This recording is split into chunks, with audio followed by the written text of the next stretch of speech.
सो hello everyone, good evening. मैं आपका कार्तिक। स्वागत है आपका मेरे news channel UPSC clarity by Kartik. तो हमने एक पॉलिटी क्लासेस शुरू की थी अभी। अभी पहला ऑफिशियली तो उससे फर्स्ट क्लास हुआ था कल। मैंने जो आर्टिकल 1 पे लिया था, आपको समझ में आया कि नहीं? समझ में आया होगा, एक्सपेक्ट करता हूँ समझ में आया। मैंने पूरी ईमानदारी से पढ़ाने की कोशिश की थी और मेहनत किया था इस टॉपिक के ऊपर। आपको समझ में आना इंपॉर्टेंट है। तो हमने कल क्या पढ़ा, जल्दी से 1 मिनट क्विक रिकैप करा देता हूँ। हमने क्या पढ़ा? India that is Bharat. India that is Bharat. India that is Bharat में हमें पढ़ा था ये कि हमारे जो इस पहले आर्टिकल में क्या था, हमारे देश का जो नाम है, जैसे इंडिया और भारत, और nature of polity union of state है। यूनियन है यानी कि हमारा जो स्टेट है, हमारा जो टेरिटरी है, इंडिया है, यूनियन है। और ना कि फेडरेशन है अमेरिका की तरह। हमने एग्रीमेंट के तौर पे नहीं बने हैं, हम एक हैं। हम बस एडमिनिस्ट्रेशन के लिए, एडमिनिस्ट्रेटिव पर्पसेस के लिए हमने मल्टीपल पार्ट्स में डिवाइड कर रखा है। एक पार्ट पढ़ा था हमने। और टेरिटरी ऑफ इंडिया में क्या था? टेरिटरी ऑफ इंडिया में जैसे मैंने बताया था, टेरिटरी ऑफ इंडिया में 3 चीज़ें आती हैं जो आर्टिकल 1 में बताया था। स्टेट्स की टेरिटरी, यूनियन टेरिटरीज हो गई दूसरी। तीसरी क्या? टेरिटरी में acquire by the government of India at any time. ये पॉइंट्स थे, ये कुछ मेजर पॉइंट्स थे आपके आर्टिकल 1 में। और हम आगे आज क्या पढ़ने हैं? आर्टिकल 2 से। आर्टिकल 2 मैंने आज लिख के लाया हुआ, तो कल लेट हो रहा था तो ज़्यादा लंबी वीडियो हो गई थी सारे आर्टिकल 1 पे, तो इसलिए मैं पहले से लिख के लाया आर्टिकल 2। और कोशिश करेंगे आर्टिकल 3 इसमें हो पाए। चांसेस मुझे कम लग रहे हैं आर्टिकल 2, लेकिन हो पाएगा आज, क्लियर है। ये तो हम शुरू करते हैं फिर। कल आपको समझ में आया था, मैं एक्सपेक्ट करता हूँ, और समझ में आना इंपॉर्टेंट है। वाला ही आर्टिकल था ये तो। चलते फिर शुरू करते हैं ना। देखिए क्या है आर्टिकल 2 हमारे यूनियन एंड टेरिटरी का पार्ट 1 में। पार्ट 1 आर्टिकल 1 to 4 कवर करता है। ये इंपॉर्टेंट जानना। सबसे इंपॉर्टेंट बात, जितने 22 पार्ट है ना, आप उसको एक पेज पे लिख लें। और एक पार्ट एक पेज पे लिख लें, इसे रिकॉल करना ईजी रहेगा। आप हर बार नहीं देख पाएंगे कि आर्टिकल 1 to 4 किस में है, फंडामेंटल राइट्स किस पार्ट में आते हैं। ये सारी चीज़ें इंपॉर्टेंट है, आपको दिमाग में बैठा हुआ होना चाहिए, कोई पूछे तो डायरेक्ट बता सकें। ठीक है, तो पहला पार्ट में आता है आर्टिकल 1 to 4 आता है इसके अंदर। आर्टिकल 1 to 4 में साइड में लिख देता हूँ। आर्टिकल 1 to 4, ठीक है। क्या? Article 2 it empowers the parliament to admit into the union of India. It empowers the parliament to admit into the union of India or establish new states on such terms as condition as it thinks fit। क्या कर रहा है? ये तो जो लिखा हुआ है बता दिया। क्या कर रहा है? ये इम्पावर कर रहा है पार्लियामेंट को। किसको? The parliament. सबसे पावरफुल कौन है हमारे देश में? पार्लियामेंट। पार्लियामेंट हमारे देश में सबसे क्या है, जहाँ लेजिस्लेचर है हमारा, पार्लियामेंट है। तो सबसे बड़ी पावर है हमारे देश की। ये पार्लियामेंट को पावर देता है आर्टिकल 2, क्या? Admitted to the union of India. जो नए स्टेट्स हैं, एस्टेब्लिश न्यू स्टेट्स। मैं जिसको अंडरलाइन कर रहा हूँ इंपॉर्टेंट है। Establish new states as condition as it things fit. क्या है? अब मैं बताता हूँ, ये तो लिखा हुआ है, आपको समझना जरूरी है। लेकिन आर्टिकल 2 कहता है ना कि हमारा जो पार्लियामेंट है, वो पार्लियामेंट को पावर देता है, शक्तियाँ देता है कि न्यू स्टेट्स कौन? इंटरनल स्टेट्स नहीं, जो हमारे राज्य, हमारे देश में 28 राज्य, वो नहीं। फॉरेन स्टेट, फॉरेन टेरिटरी, जैसे पाकिस्तान हो गया, बांग्लादेश तो हमारे बगल में होगा, उनकी कोई पार्ट है, अगर वो एग्जिस्टिंग स्टेट है, जैसे पार्लियामेंट, जैसे पाकिस्तान की बात है, पाकिस्तान की इस्लामाबाद है, लाहौर है, एग्जिस्टिंग स्टेट को जो पहले से एग्जिस्ट करता है, अगर एग्जिस्ट नहीं करता, अगर उसे हमने बनाया, कोई जैसे बड़ा एरिया हो गया, लाहौर है, इस्लामाबाद हो, या बिहार को ही हम लेते हैं। बिहार में मल्टीपल मल्टीपल डिस्ट्रिक्ट है। ये डिस्ट्रिक्ट स्टेट तो नहीं है। एक डिस्ट्रिक्ट जो है, एक जो जिला है, वो स्टेट नहीं है। उस जिला को हम अब अपनी अपनी टेरिटरी में लाते हैं। तो नया स्टेट बनाना हुआ, एक नया स्टेट हुआ, वो नया स्टेट हुआ, उसके लिए पार्लियामेंट को एक्ट बनाना पड़ेगा। उसके लिए पार्लियामेंट को एक्ट बनाना पड़ेगा। ठीक है, तो क्या करें? यही बता रहे, establishment of new state, establishment of new states. इसमें क्या है, देखिए पार्लियामेंट को क्या 2 पावर ग्रांट कर रहा है पार्लियामेंट को। जो 2 पावर आर्टिकल 2 से मिल रहा है, क्या मिल रहा है? क्या पावर मिल रहा है पार्लियामेंट से? आर्टिकल 2 से पार्लियामेंट को क्या पावर मिल रहा है? The power to admit into the union of India new states. New states, the powers to establish new state. देखिए एस्टेब्लिश है, ओके, ये क्या था? ये क्या है? एडमिट इनटू, एडमिट इनटू और एस्टेब्लिश, दोनों में क्या अंतर है? दोनों में अंतर है, क्या अंतर है? और बताता हूँ। ये पहले से कोई राज्य बना हुआ है, कोई एरिया पहले से बना हुआ है, उसकी बाउंड्री डिमार्क्ड है फॉरेन टेरिटरी में। जैसे पाकिस्तान है, पाकिस्तान हमारे बगल, हमारे जो पड़ोसी है, तो इस्लामाबाद है, लाहौर है, तो उसके एरिया और स्टेट बना हुआ है, उसका नाम है। एग्जिस्टिंग स्टेट है, पहले से वो बना हुआ है, आपको बनाना नहीं है। फिर दूसरा क्या, उसको आप अपने में मिलाते हैं, आप उसको अपने में मिला लेते हैं, अपने टेरिटरी में, अपने अपने देश में मिला देते हैं, अपने टेरिटरी ऑफ इंडिया में इंक्लूड करते हैं। ये आर्टिकल कौन सा आर्टिकल इंपावर कर रहा है पार्लियामेंट को? आर्टिकल 2। आर्टिकल 2 से पावर मिलती है पार्लियामेंट को। तो फॉरेन टेरिटरी जो हमारी है, फॉरेन फॉरेन टेरिटरी है, जो फर्स्ट आर्टिकल बताया ना, गवर्नमेंट ऑफ इंडिया में acquire at any point of time, इस आर्टिकल 2 में दे रहा है फॉरेन टेरिटरी को हम एक्वायर करते हैं अगर, तो कौन सा, जो पहले से एग्जिस्टिंग स्टेट है, इसमें आप यहाँ पे लिख दीजिए। ये आपको समझ में होगा, इसको मैं इरेज कर दूं क्या, इसको मैं इजी लाइन में लिख देता हूँ, इसको इजी टर्म में मैं लिख देता हूँ, इसको आप स्क्रीनशॉट ले लीजिए, मैं इरेज करूंगा, इसको इरेज करता हूँ। तो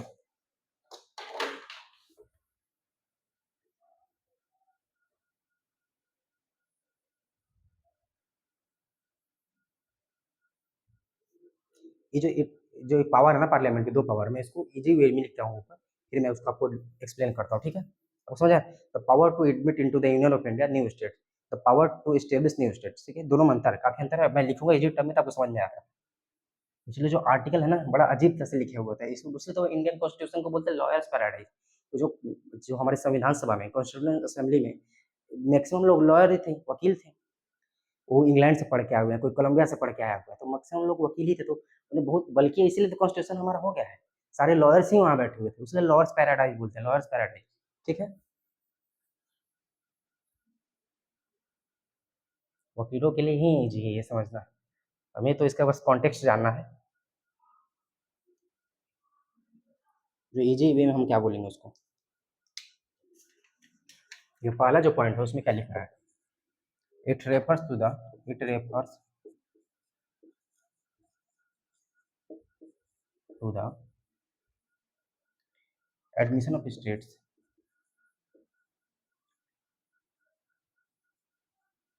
admission of states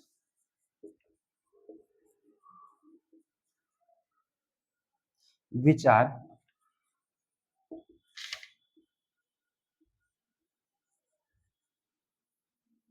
already in existence, existence, क्या लिखा एग्जिस्टेंस में, जो पहले से वो स्टेट हैं, पहले से एग्जिस्टेंस है उनका, और दूसरा पॉइंट क्या था मैंने जो नीचे लिखा था, establishment of states, establishment of states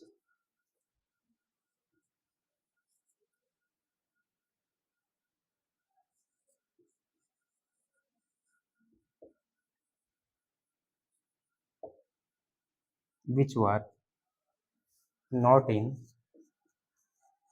existence before,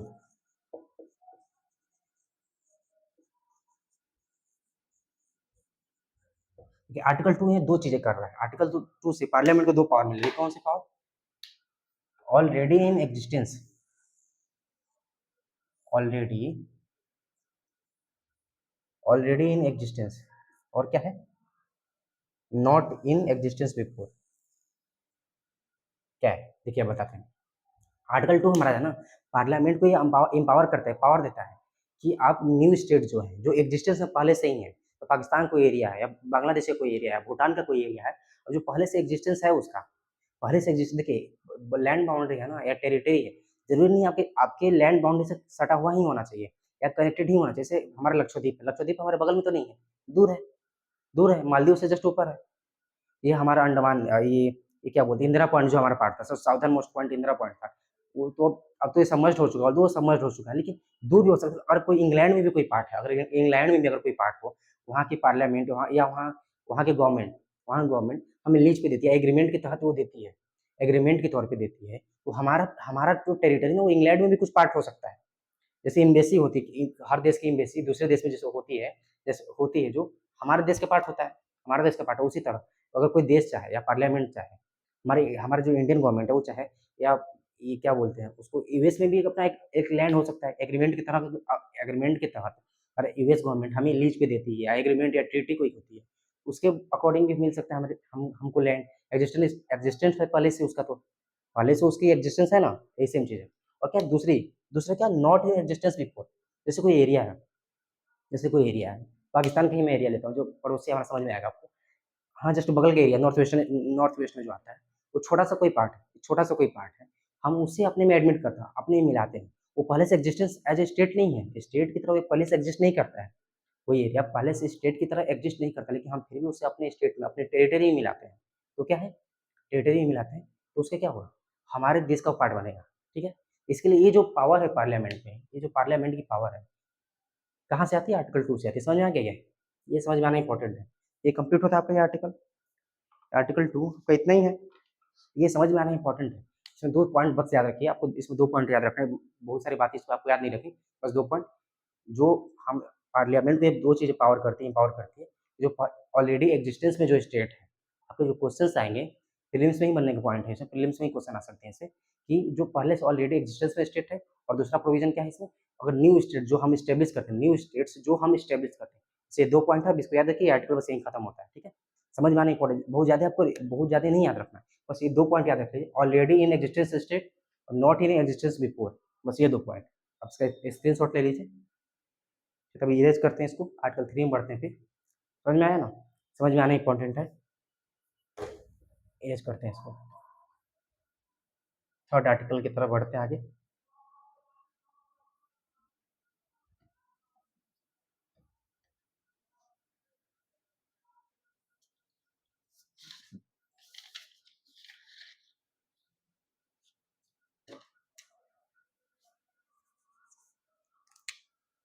article 3, article 3 क्या बोलता है? आर्टिकल 3 पार्लियामेंट, देखिए जितने भी आर्टिकल हैं पार्लियामेंट, ये फर्स्ट जो पहला पार्ट है हमारा जो कॉन्स्टिट्यूशन का, ये पार्लियामेंट को इम्पावर करता है, पार्लियामेंट को इम्पावर करता है किस बात में, जो हमारी इंटरनल स्टेट है या कोई फॉरेन स्टेट है, पार्लियामेंट को एक शक्तियाँ देती है। इसमें क्या शक्तियाँ मिलती है पार्लियामेंट को इस आर्टिकल से? ये पार्लियामेंट को क्या इम्पावर कर रहा है, इसमें देखिए क्या क्या कह रहा है ये, दिस आर्टिकल,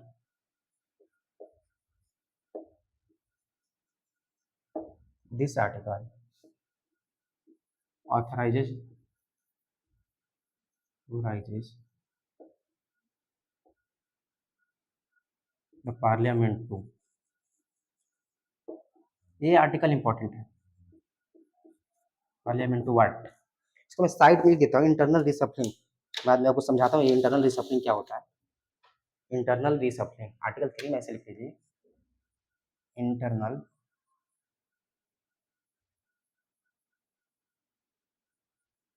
रिसप्लिंग,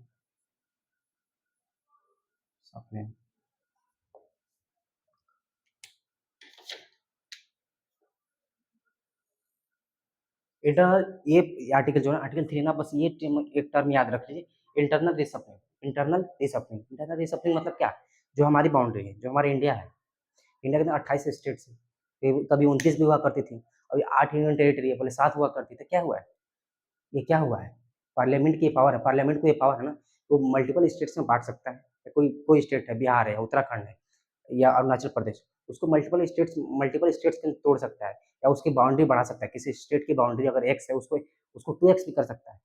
तो एक्स और 2x नहीं समझ में आएगा तो बताता हूँ, जैसे मान लीजिए एक एक बाउंड्री है, ये दूसरा स्टेट है बगल में, दूसरा स्टेट है,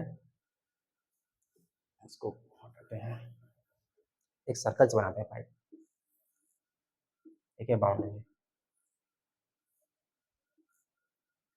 देखिए 3 स्टेट हो गए, ए बी सी, 3 स्टेट हो गए, सबसे बड़ा स्टेट है सी, इसमें सी स्टेट है सबसे बड़ा, ये क्या कर सकता है, पार्लियामेंट को क्या इंपावर करता है ये अगर ये चाहे ना, तो ये है दोनों को मर्ज कर सकता है, ये क्या, दोनों को मर्ज कर सकता है, क्या बी सी है, अब ये बी और सी एक स्टेट हो जाएगा, और क्या कर सकता है, दोनों का नाम बदल सकता है, बी और सी है, इसको बाद में सी भी बोल सकता है, बी भी कर सकता है, एरिया बढ़ा सकता है, पहले अगर देखिए बी और सी है, बी और सी है, तो एक और बाउंड्री से बना सकता है, डी कर सकता है, और क्या कर सकता है, और क्या कर सकता है, नया नाम दे सकता है, न्यू नया एरिया बढ़ा सकता है, एरिया बढ़ा सकता है, घटा सकता है, अल्ट्रेशन बॉन्ड, देखिए इसमें 5 चीज होती है, फीदा याद कर लीजिए, फीदा, फीदा मैं लिखता हूँ, एफ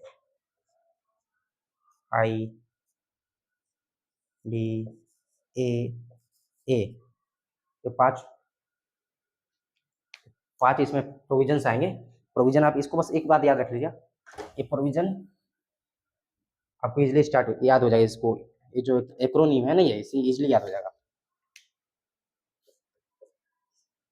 मैं लिख देता हूँ फिर समझाता हूँ, formation of new state, formation of new state, increase the area of any state state और यूनियन टेरिटरी भी आप समझिए, यूनियन टेरिटरी भी हो सकता है। State diminish the area of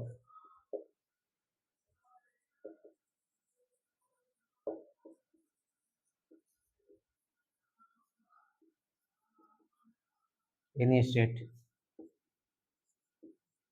चौथा क्या पॉइंट है? Alter the boundaries of any state.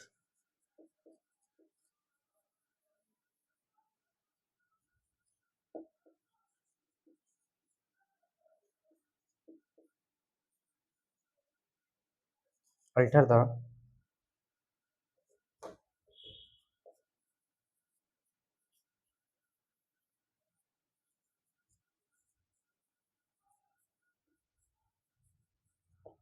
देखिए 5 पॉइंट क्या है इसमें। मैंने जो फिदा एक्रोनिम बताया मैंने आपको फिदा का नाम से, फिदा ये क्या करे, एफ फॉर क्या, formation of new state, I से increase the area of any state, D से diminish the area of any state, फिर ए आता है alter the boundary of any state, फिर लास्ट में alter the name of any state. अब ये क्या है समझ में? इंटरनल रिसप्लिंग है। इंटरनल रिसप्लिंग मतलब क्या, आपके 28 राज्य हैं, कभी 29 भी हुआ करते थे, पहले 7 यूनियन टेरिटरी अब 8 हो गए, कुछ को मर्ज किया, जैसे दमन एंड दीव है, दमन दीव और दादर और नगर हवेली है, पहले अलग अलग यूनियन टेरिटरीज थे, पहले ये अलग अलग यूनियन टेरिटरीज, अब क्या है एक हो गई है, ये मर्ज हो गया ना। पहले लद्दाख और जो कश्मीर है हमारा, लद्दाख और जम्मू कश्मीर पहले यूनियन टेरिटरी नहीं था, ये स्टेट हुआ करते थे, स्टेट का पार्ट है। क्या गवर्नमेंट ने रूल बना के, एक्ट बना के, बिल पास करके क्या किया, इन्हें एक्ट एक अलग यूनियन टेरिटरी बना दिया। तो क्या क्या है, फॉर्मेशन ऑफ न्यू स्टेट हुआ ना, फॉर्मेशन ऑफ न्यू स्टेट। अब फॉर्मेशन ऑफ न्यू स्टेट बोलेंगे, जैसे तेलंगाना जो हमारा है, जो आंध्र प्रदेश से नहीं यार, तेलंगाना नहीं है, तेलंगाना जैसे फॉर्मेशन ऑफ न्यू स्टेट में जो नए राज्य बने हैं 2014 में जो बना था, तेलंगाना, आंध्र प्रदेश, हाँ तेलंगाना ही था, हाँ तेलंगाना, तेलंगाना जो स्टेट 2014 में बना था आंध्र प्रदेश से अलग होकर, ठीक है, एक नया राज्य बना था ना। ये नाम में गलती हो सकता है, शायद मैं इसको कल क्रॉस चेक करके बता दूंगा। अब देखिए इंक्रीज द एरिया ऑफ अगर 2 राज्य बंद है और एक राज्य से 2 राज्य बंद है, निकल रहे हैं, तो जिसे इसे ये अगर नहीं समझ आया तो मैं दूसरा एग्जांपल लेता हूँ। जैसे स्टेट रीऑर्गेनाइजेशन एक्ट 1956 जो था, स्टेट रीऑर्गेनाइजेशन एक्ट 1956 में जो 14 राज्य बने थे, जो 14 स्टेट्स बने थे, 6 यूनियन टेरिटरीज बनी थी। पहले स्टेट्स तो नहीं थी, इससे पहले तो जो उससे पहले तक 6 यूनियन टेरिटरीज तो हमारी कॉन्स्टिट्यूशन में था ही नहीं। हमारा जो कॉन्स्टिट्यूशन अडॉप्ट किया था, हमने कमेंस किया था, उसमें तो यूनियन टेरिटरीज की बात ही नहीं थी। यूनियन टेरिटरीज होती भी हैं। ये जब 1956 का जो एक्ट आया, तो 7th कॉन्स्टिट्यूशनल अमेंडमेंट एक्ट आया, मैं इस पे एक अलग वीडियो बनाकर समझा दूंगा। तो 7th कॉन्स्टिट्यूशनल अमेंडमेंट एक्ट 1956 का जो है, उसमें क्या है, नई टेरिटरीज बनाएगी, नई यूनियन टेरिटरीज बनाएंगे, नए स्टेट्स बनाएंगे। तो क्या है, नए स्टेट्स बने हैं, नए स्टेट्स 1956 मैं लिख देता हूँ, आपको याद रहेगा, मैं एक अलग वीडियो बना के इसको डिटेल में बता भी दूंगा। नाम लिख देते हैं, state reorganisation act of 1956, 7th constitutional amendment act, 7th C A मैं लेता हूँ, कॉन्स्टिट्यूशनल अमेंडमेंट एक्ट। क्या नया जो स्टेट बना था रीऑर्गेनाइज करके, तो क्या हुआ था, नया स्टेट अब बना रहे हैं, किसी का एरिया भी बढ़ा रहे हैं, किसी का एरिया भी घटा दे रहे हैं, कोई बाउंड्रीज ऑफ एनी स्टेट, जो बाउंड्री है किसी स्टेट की कम या ज्यादा कर रहे हैं। जैसे उत्तराखंड जो हमारा है, उत्तराखंड अभी मेरे पे याद आ रहा है, उत्तराखंड का नाम पहले उत्तरांचल हुआ करता है, उत्तरांचल 2006 में इसका नाम बदला गया, 2006 में पार्लियामेंट एक बिल आता है, उसमें उसका नाम बदला गया 2006 में। Alter name of any state, नाम भी बदल सकते हैं आप, बाउंड्री भी बदल सकते हैं। समझ में आया ना, ये आर्टिकल इंटरनल डिसिप्लिन क्या है, complete internal discipline, internal discipline. Central government कभी भी चाहे किसी राज्य की एरिया बढ़ा सकती है, घटा सकती है, नाम बदल सकती है। उसे 2 राज्य अगर है तो उनको एक में मिला सकते हैं, मर्ज कर सकते हैं। यूनियन टेरिटरी अगर एक है, उनको 2 कर सकते हैं, 2 यूनियन टेरिटरी को 1 कर सकती है, उनकी एरिया बढ़ाया, कभी यूनियन टेरिटरी को स्टेटहुड दे सकती है, स्टेट का दर्जा दे सकती है। समझ में आया? इसमें पार्लियामेंट को पूरी पावर है। जो इंटरनल रिसप्लिंग उसको बोलते हैं ना, इसको क्या बोलते हैं, पार्लियामेंट के पास इतनी पावर जो इंडिया के पॉलिटिकल मैप है बदल सकती है। इंडिया पॉलिटिकल मैप मतलब क्या, अभी आप 28 राज्य देखते हैं, सबसे ऊपर जम्मू कश्मीर, फिर वो हिमाचल प्रदेश इधर देखते हैं, नीचे दिल्ली, फिर उत्तराखंड, उत्तराखंड के फिर देखते हैं, फिर आगे आपका उत्तर प्रदेश आया, फिर बिहार आया, फिर आसाम आया, अब इधर बढ़ते जाते, सबसे नीचे केरला है, फिर तमिलनाडु है, फिर आप आते हैं नॉर्थ वेस्ट में, आते हैं गोवा है, नीचे महाराष्ट्र है, गोवा वाला महाराष्ट्र हो गया, ठीक है, कर्नाटका है, तो क्या है, अब अभी आपने ऐसे याद रखा, बाद में हो सकता है कि कभी सेंट्रल आज से 10 साल बाद कोई नई गवर्नमेंट आती है, सब बदल देती है, सबका नाम बदल सकती है, सबकी एरिया बदल सकते हैं, पूरी पावर है पार्लियामेंट को। इसमें कुछ प्रोविजंस है कि आप पार्लियामेंट ऐसे ही नहीं कर सकती, सेंट्रल गवर्नमेंट ऐसे ही नहीं कर सकती, लेकिन कर सकती है। इसमें पूरी जो पावर है ना इनके पास ही है। अब इसमें क्या है आपको समझ में आ जाएगा, मैं बताता हूँ आगे। इसका स्क्रीनशॉट ले लीजिए। इंटरनल रिसप्लिंग, इंटरनल रिसप्लिंग होता है इसमें। आप इसका स्क्रीनशॉट ले लीजिए, मैं इसको इरेज करता हूँ। इसमें प्रोविजंस क्या है कि जो पार्लियामेंट जो है कैसे करता है। आप किसी स्टेट का अगर बदल रहे हैं नाम, जैसे वेस्ट बंगाल का, जैसे वेस्ट बंगाल और सेंट्रल गवर्नमेंट में बनती नहीं है अभी करंट सिनेरियो में, तो आप नाम बदलने को बोलिए तो कहेगी थोड़ी ना आप नाम बदल दीजिए, एरिया कम कर दीजिए मेरा। खुशी खुशी तो बोलेगा नहीं कि भाई मेरा नाम बदल, मेरे एरिया कम या ज्यादा कर दीजिए। इसमें विवाद तो होना ही है, विवाद तो होना ही है, लेकिन सोल अथॉरिटी तो सेंट्रल गवर्नमेंट की ही है। तो इसको इरेज करते हैं, आगे बताते हैं फिर। इसको इरेज करके आगे बढ़ते हैं, ठीक है, समझ में आ गया हो गया।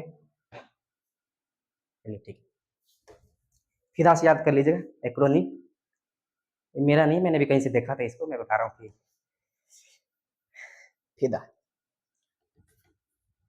बस सिंपल से, बस किसी का एरिया बढ़ाना घटाना हो, नाम बदलना हो, दो दो स्टेट को मर्ज करना हो या यूनियन टेरिटरी को मर्ज करना हो, किसी की बाउंड्री बदलनी हो, ये आर्टिकल 3 पार्लियामेंट को इंपावर करते हैं। समझ में आ गया। तो आगे इसमें क्या है, इस आर्टिकल में आगे क्या हमको पढ़ना है, ये होता कैसे है। ऐसे ही थोड़ी है कि कल को उठती है पीएम, उठते हैं ऑर्डर पास करते हैं कि चलो यार कल से वेस्ट वेस्ट बंगाल का नाम बदल के कुछ और रख देते हैं, ऐसे नहीं होता है। नहीं, कुछ प्रोविजंस है जो प्रेसिडेंट को पावर देती है।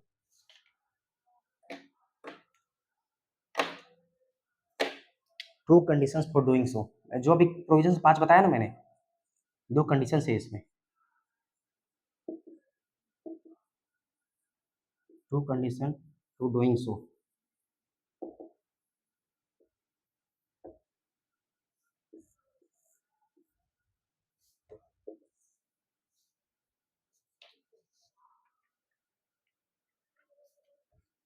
Prior recommendation, recommendation, prior recommendation और पार्लियामेंट। इसमें शॉर्ट में लिखता हूँ, उसमें और भी बातें हैं, मैं आपको और ये बता दूंगा। पार्लियामेंट दूसरा क्या है,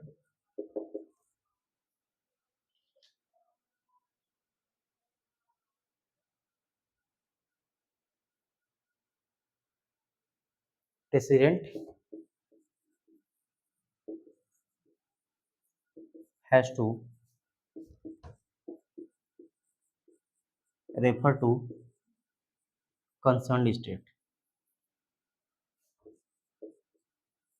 मैंने इसको शॉर्ट में लिखा, मैं बताता हूँ ये क्या है, दोनों पॉइंट्स में क्या है इसमें। देखिए पहला पॉइंट है prior recommendation of parliament, president होगा, sorry, prior recommendation of president, recommendation of president. इसमें क्या है, कल को पार्लियामेंट, जो हमारी पार्लियामेंट है अभी, पार्लियामेंट कल को क्या ऐसे ही नहीं कि एक बिल आती है पार्लियामेंट में और नाम बदल देती, नहीं, पार्लियामेंट को पहले क्या प्रायर नोटिस, प्रायर रिकमेंडेशन लेना पड़ता है किससे, प्रेसिडेंट से। प्रेसिडेंट से पहले प्रायर रिकमेंडेशन लगे, बिल लाने से पहले जो बिल लाना है उसको लोकसभा में या राज्यसभा में किसी भी सदन में ला सकते हो, तो उसको क्या पहले प्रायर रिकमेंडेशन चाहिए, पहले अनुमति चाहिए प्रेसिडेंट की उसको लाने के लिए। पहले प्रायर रिकमेंडेशन क्या प्रेसिडेंट का मिलता है, प्रायर रिकमेंडेशन पहले से आपको रिकमेंडेशन होना चाहिए, प्रायर पहले से अनुमति मिलना चाहिए, तब आप बिल ला सकते हैं पार्लियामेंट में। तो सर क्या है, president has to refer to concern state, क्या है इसमें, कोई बिल है अगर बिल लाना है उससे पहले क्या करेंगे, प्रेसिडेंट जो है, प्रेसिडेंट है, जैसे बिहार का अगर नाम बदलना है, एरिया बदलना है, कुछ भी बदलना, तो जो बिहार लेजिस्लेचर है, जो बिहार विधानसभा है, विधानमंडल है, विधानसभा एक्चुअली, बिहार लेजिस्लेचर जो है उसमें क्या, उसको क्या बताएगी, उनका व्यू जानेगी कि हम आपका नाम बदलना चाहते हैं, एरिया बदलना चाहते हैं, कम करना चाहते हैं, आप अपना व्यू दीजिए, अपना आपका क्या व्यू, आपको क्या कहना है। अब बोलते हैं ना आप कुछ किसी का कुछ बदलना चाहते हैं, नाम बदलना चाहते हैं, अब उनका राय लेते हैं, एडवाइस लेते हैं, आप उनको किसी भी स्टेट लेजिस्लेचर को, किसी भी स्टेट लेजिस्लेचर को, महाराष्ट्र ही क्यों ना हो, आंध्र प्रदेश ही क्यों ना हो, तो उनको एक पीरियड दिया जाएगा कि आप इसमें अपना व्यू रखें, स्पेसिफाइड पीरियड में आप अपना व्यू रखें कि आप अपना नाम बदलना चाहते हैं, आप एरिया बदलना चाहते हैं, किसी भी रीजन से आपका क्या कहना, आप क्या कहना चाहते हैं। अब क्या कहना चाहते हैं, ऑल्दो इनके ऊपर लीगल बाइंडिंग नहीं है कि आप उनको मना कर दें तो आप नहीं करेंगे, लेकिन पूछते हैं, बस पूछते हैं तो है। इसलिए तो बोलते हैं पार्लियामेंट चाहे तभी बदल सकती है, स्टेट इसमें कुछ कर ही नहीं सकते, स्टेट के पास कोई पावर नहीं है। स्टेट के पास तो प्रेसिडेंट का नाम ही ना यहाँ पे सिर्फ है, प्रेसिडेंट तो क्या, प्रेसिडेंट तो काउंसिल ऑफ मिनिस्टर्स के एडवाइस पे काम करते हैं, काउंसिल ऑफ मिनिस्टर्स जो है उनके एडवाइस पे ही कोई काम करते हैं, तो क्या है, पार्लियामेंट ही इसके पास, पार्लियामेंट के पास सोल अथॉरिटी है, पार्लियामेंट के पास पूरी पावर है इस मामले में, किसी भी स्टेट का नाम बदल सकती है, एरिया बदल सकती है, उसको कोई दिक्कत नहीं बदलने के लिए, कभी बदल सकती है। ठीक है, समझ में आया आपको? अब इसके आगे मैं लिख देता हूँ, आपको समझ में? प्रायर रिकमेंडेशन किसकी चाहिए? प्रेसिडेंट की प्रायर रिकमेंडेशन चाहिए। प्रेसिडेंट पहले जो है उनसे आपको अनुमति लेनी पड़ेगी before presenting bill, before presenting bill, presenting bill, इसमें क्या है, टू नो द एक्सप्रेशन और व्यू ऑफ द स्टेट। आपको समझ में आया क्या मैंने आपको जो बताया अभी, आपको मैंने जो अभी बताया आपको समझ में आया? जैसे अभी जो 2020 में, जो 2020 में जो जम्मू कश्मीर है, लद्दाख है, उनको यूटी बनाया गया, यूटी बनाया गया, तो पहले जम्मू कश्मीर में, जम्मू कश्मीर की जो लेजिस्लेचर है उसमें क्या, प्रायर जो प्रेसिडेंट ने, प्रेसिडेंट की जो एक, प्रेसिडेंट ने क्या किया, प्रेसिडेंट ने इसमें क्या किया, भले आपको नहीं पता, मेरे को नहीं पता, हमने इसको नोटिस नहीं किया, उसमें प्रेसिडेंट रिकमेंडेशन कंसर्न स्टेट से पूछते हैं कि आप अपना पॉइंट ऑफ व्यू रखें, अपना पॉइंट ऑफ व्यू रखें कि हम आपका नाम बदलना चाहते हैं, एरिया बदलना चाहते हैं, आपको इंडियन टेरिटरी में कन्वर्ट करना चाहते हैं, आपका इस पर क्या कहना है। ऑल्दो इनके ऊपर कोई लीगल बाइंडिंग नहीं है, आपको ये मानना ही मानना है, ये मना भी करें या हाँ भी करें, इनकी कोई वैल्यू नहीं, कोई वैल्यू नहीं है, समझ में आया? अब इसका स्क्रीन शॉट लीजिए, मैं इसको इरेज करके आगे समझाता हूँ।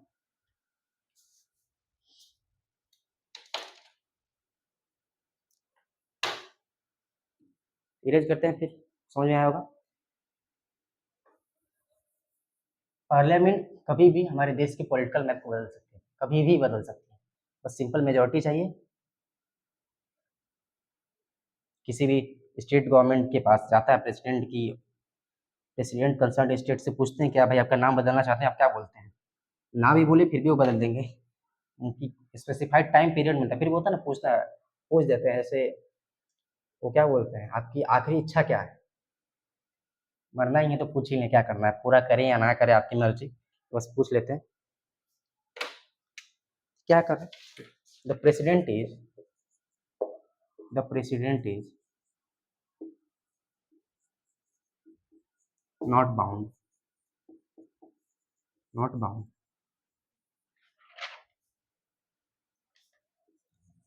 by the views of,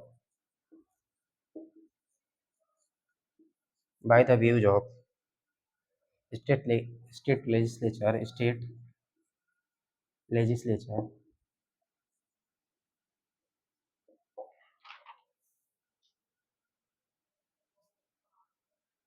even if view or response come on time। क्या है, प्रेसिडेंट ने पूछ लिया वेस्ट बंगाल से, पश्चिम बंगाल से पूछा था क्या भैया मैं आपका नाम बदलना चाहता हूँ, आपका एरिया बदलना चाहता हूँ, क्या मैं बदल दूँ, क्या मैं बदल दूँ आपका नाम, एरिया, आपका 2 स्टेट में भाग बांट दूँ, आपको यूनियन टेरिटरी बना दूँ, आपको क्या कहते हैं आप, क्या कहते हैं, पूछ लेते हैं बस। आप वो अपना जो पॉइंट ऑफ व्यू रखते हैं प्रेसिडेंट के सामने, जो भी पॉइंट ऑफ व्यू रखते हैं, उनके ऊपर, प्रेसिडेंट के ऊपर कोई लीगल बाइंडिंग नहीं है, आप उसका नाम बदल सकते हैं कि नहीं बदल सकते हैं, आप या वो हाँ करें या मना करें, बस पार्लियामेंट से गया प्रेसिडेंट से गया, पार्लियामेंट, प्रेसिडेंट का इसको पार्लियामेंट भी आप लिख लेते हैं, इसको आप ब्रैकेट में पार्लियामेंट ही लिख लीजिए, प्रेसिडेंट तो क्या ही कर ले, पार्लियामेंट कर रही है, पार्लियामेंट मना भी कर देते हैं अगर पार्लियामेंट बस सिंपल मेजोरिटी से एक बिल पास करेगी, कल से नाम बदल जाएगा, इसमें कुछ नहीं करना, समझ में आएगा आपको। The president is not bound by the views of state legislature, किसी भी स्टेट लेजिस्लेचर के व्यूज से कोई उनका बाउंड नहीं है कि आप जो बोल देंगे, आप मना भी करते हैं कि नहीं भैया नाम मत बदलिए हमारा, हम मान ही जाएंगे, नहीं, पार्लियामेंट ने ठान लिया कि बदलना है नाम तो बदल ही जाएगा, बदल ही जाएगा। आपको समझ में आया क्या? बस यही पॉइंट्स थे आपको, आप एक पॉइंट और लिख लीजिए, मैं इसको लिख देता हूँ। अच्छा, ये पॉइंट से मैंने खत्म करने से पहले मैं एक पॉइंट बताता हूँ। आपको इंटरनल डिसिप्लिन से क्या समझ में आया? इंटरनल डिसिप्लिन से क्या समझ में आया? जैसे मैंने कल बताया ना, union of states, union of India, union of India बताया था, यूनियन ऑफ स्टेट बताया था। इसमें क्या बताया था मैंने कि हम बस एडमिनिस्ट्रेटिव पर्पसेस के लिए बस अलग अलग अलग स्टेट्स बनाते हैं, अलग अलग स्टेट्स बनाते हैं। लेकिन हम क्या कर, कभी भी उनको बदल दे रहे हैं, कभी नाम बदल दे रहे हैं, कभी एरिया बदल दे रहे हैं, कभी नाम बदल देते हैं, एरिया बदलते हैं, या बढ़ा देते हैं, घटा देते हैं, बाउंड्री बदल देते हैं। क्या कर रहे हैं हम? इंटरनल रिसप्लिंग कर रहे हैं, इंटरनल रिसप्लिंग कर रहे हैं। मैं इसको इरेज करके बताता हूँ। हम इंटरनल रिसप्लिंग कर रहे हैं ना, इंटरनल रिसप्लिंग कर दे रहे हैं हम किसी भी स्टेट की, किसी भी यूनियन टेरिटरी की। कभी नई यूनियन टेरिटरी बना देते हैं, कभी न्यू स्टेट बना देते हैं। 28 से 29 हो जाता है, कभी 29 से 28 भी हो जाता है।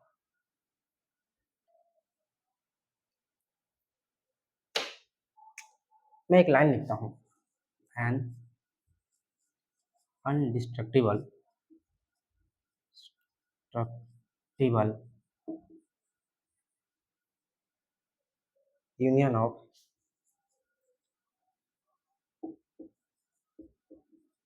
डिस्ट्रक्टिबल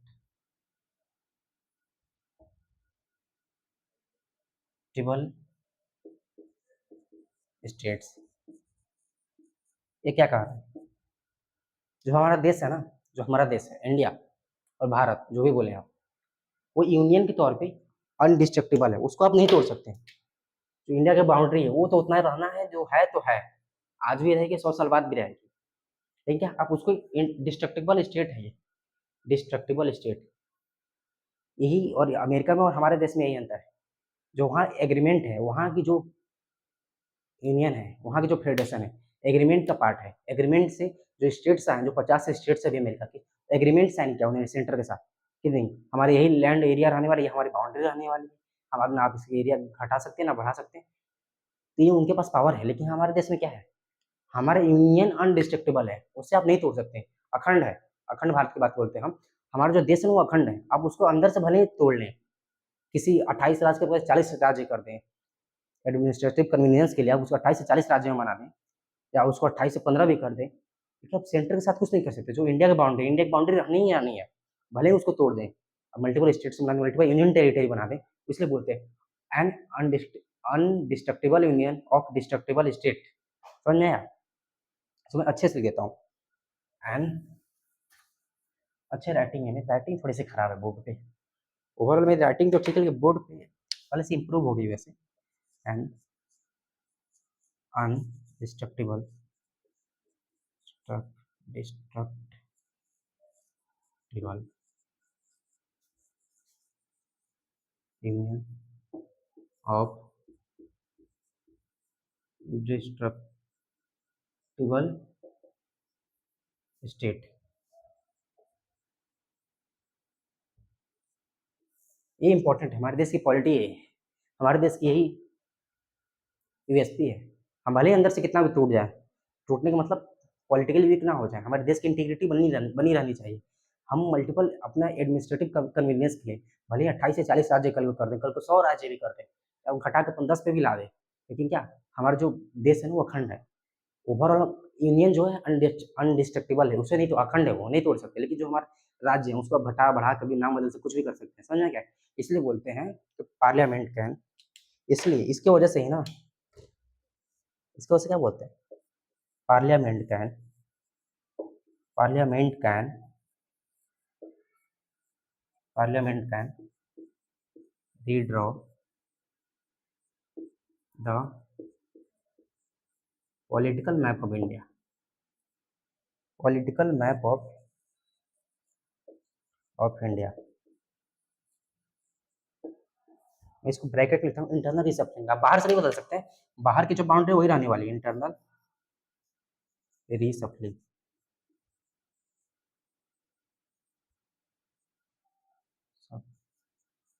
इंटरनल रिसप्लिंग, समझ में आ गया? ये यूनिक पॉइंट है, आप अंदर से कितना भी तोड़ लें लेकिन बाहर से मजबूत है, यही बात है बस। समझे आप?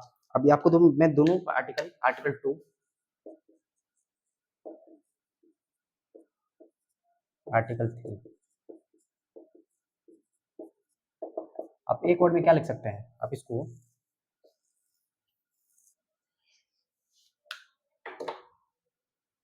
आप इसको लिखिए about foreign states, about admission of foreign state, लीजिए foreign territory of foreign territory,